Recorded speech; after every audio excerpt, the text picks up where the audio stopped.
The government says the 29 trillion shillings budget that was passed last week is aimed at developing the country's infrastructure, energy sector, boosting agriculture production. But the opposition members hold a different view. The leader of opposition in Parliament, Winnie Kiiza, believes the budget is flawed. She argues that the allocated expenditures exceed the revenue that the government expects to collect.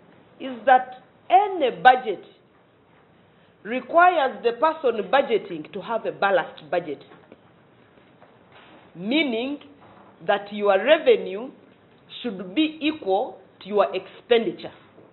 That is when you can know that you have a budget. The lawmaker also criticized the government for what she called poorly prioritizing allocations to important sectors like tourism.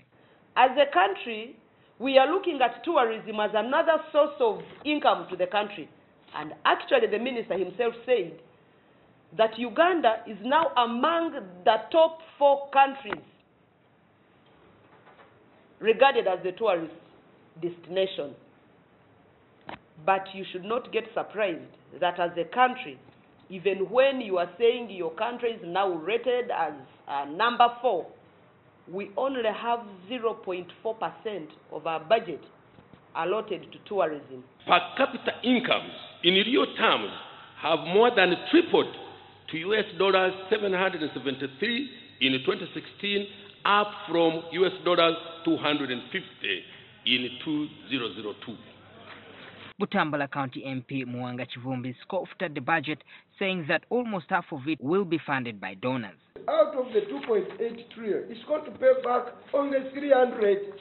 So you have a government that literally that cannot pay areas. It cannot pay for what people owe them. The legislators also faulted the government for accumulating a huge debt, which they say ultimately affects the economic development. What Ugandans should know, that even when the minister projected a rosy picture of the budget by telling Ugandans that government of Uganda has serviced this budget by 75%, actually government of Uganda is only able to fund the budget by 55% of its own funds, which is equal to 15.9 trillion.